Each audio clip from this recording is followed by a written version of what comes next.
Hello, and welcome to the Enthu English Podcast.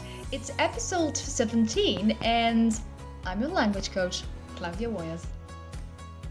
In today's episode, I'll be talking about the process of learning grammar, what happens along the way as we get stuck in the grammar mud, and I would say a better, more empowering way to respond to these roadblocks with the right attitude and mindset, which is spectacularly important. What else? I'll also share with you 3 insights along with a simple learning tool to mindfully direct your focus to what you can control and leave out what is beyond your control, at least for a little while until you feel ready to pick up where you left off. Alright, so guys, good to go? Okay, let's roll. So to get started, I think that it's really important to mention one particular misconception. I think this is a pretty common misconception, as I see it, among learners of English, that it goes something like this. Learning grammar is a linear process, which is essentially seen as moving from point A to B, C, D, and so forth. Have you ever seen grammar that way? I bet. I, myself, seen this belief in action many times in my teaching and coaching practice as well. Tell you what, there's a more empowering and energizing way to think about grammar. I really encourage you to listen to my previous episode 16, Taming Grammar, if you haven't yet, to consider this fresh perspective. But now, what's hiding beneath this grammar myth? Too often, we assume that learning grammar follows a linear path.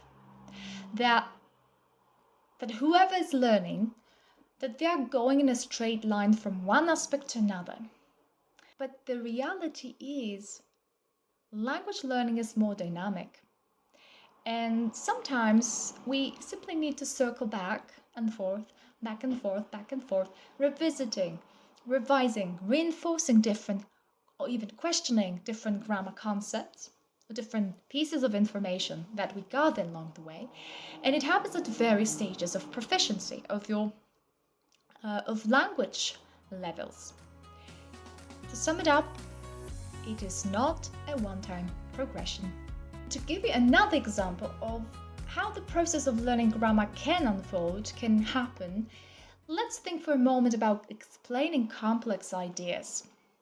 To understand something complex, you need to start from the basics, right? But again, it's not linear. Oftentimes, teachers need to break things down even further to make the idea more digestible, more manageable, or student-friendly, or learner-friendly. For example, your journey toward using the articles a and there fluently can be full of such manageable chunks. I mean, ideally speaking, it's really necessary to grasp this concept. And it should happen before you get to the moment when you say, it's getting clearer, and the moment when you can finally breathe a sigh of relief.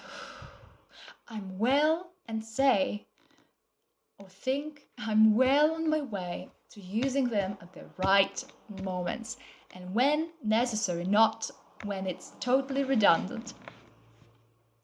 And I think that a very similar mechanism takes place when we learn grammar. What's the link here? It's a sort of dance to fluency. In my coaching practice, I often invite my students or my thinking partners in co-creating this knowledge to stand their ground, to stand firmly and dance themselves to fluency. Because as is often the case in dancing, is there any dancer out there? You take a few steps forward, then backward again, then a little toward the left, toward the right, then you lean back, lean forward, then suddenly you freeze and only to jump out in the air a moment later. Can you relate to that? And what I've just described is nothing else but the definition of progress. And any freeze and stuck moments are the natural part of learning. I hope it sounds reassuring to you. With this in mind, you can go as easy, I hope, at least, on yourself as never before. I think this realization can be liberating, to say the least. Okay, now what about this scenario? I call it the I've learned it, I'm done scenario. It's rather uncommon. It can happen with some grammar concepts, but not with others. And some topics keep recurring, and you might end up in a loop of learning the same thing over and over again, ending up nowhere. Yeah. So it can be a source of enormous frustration. So the facts speak for themselves. Now, what can you do about it? You're listening to the Enthu English Podcast. I'm Klaudia. Please stay tuned to hear what can empower you in your pursuit of grammar fluency and grammar awareness. Number 1. Are you limiting yourself by believing grammar is linear? Now, take a moment and check in with you. I suggest look the bull in the eye and take it by its horns.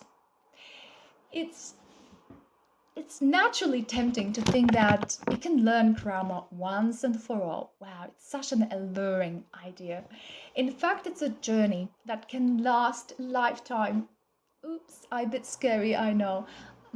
But with the right attitude, you can have a lot of fun, exploration along the way, because of making eye-opening discoveries and experiencing moments of self-pride, should I say, about your learning progress. Trust me, I've seen it happen in my own experience as well. Secondly, why not give yourself permission to let go? Let go of what? Okay, well, striving to keep control.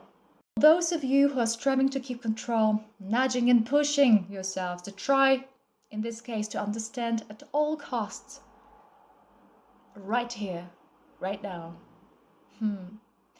Instead, what if, just entertain this idea, what if instead, what have you tried to mindfully direct your focus to what you can control? Wow, but what are you talking about?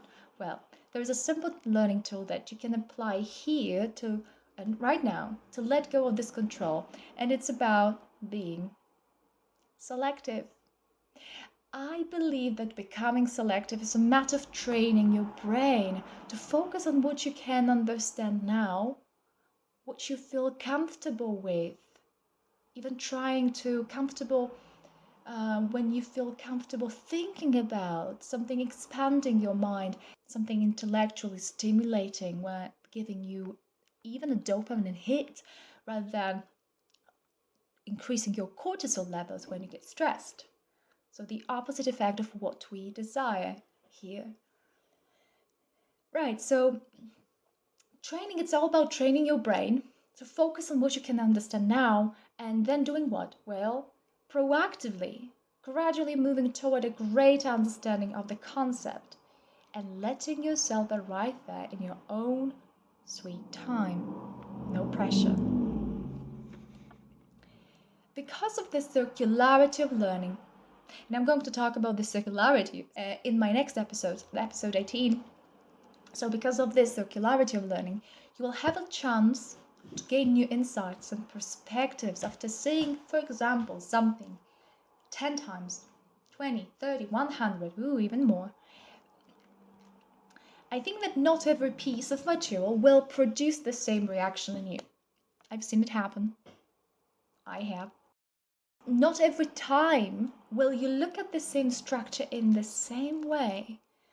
You won't look at something with the same pair of eyes.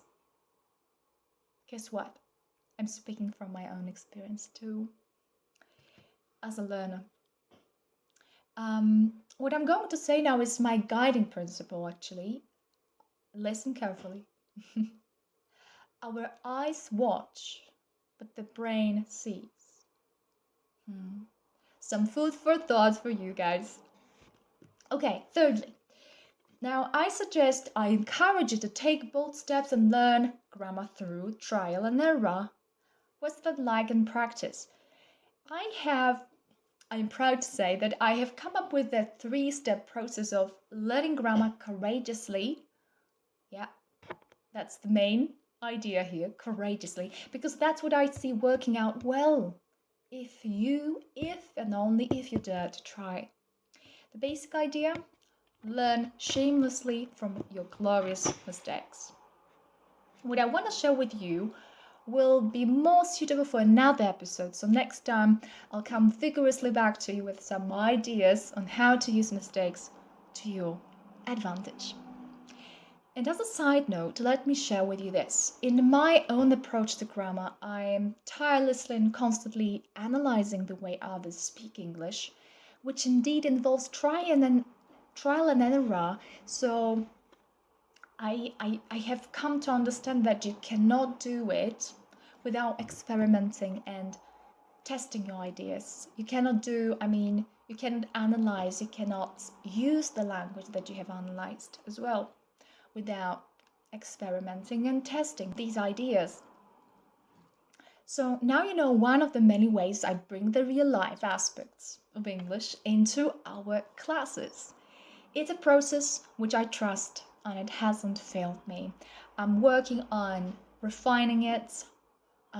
So again, I'm having some fun along the way. You'll find out more about my 3-step process of learning grammar in episode 18. Now, let me thank you so much for tuning in. Until next time, happy learning, full of aha moments. Bye bye.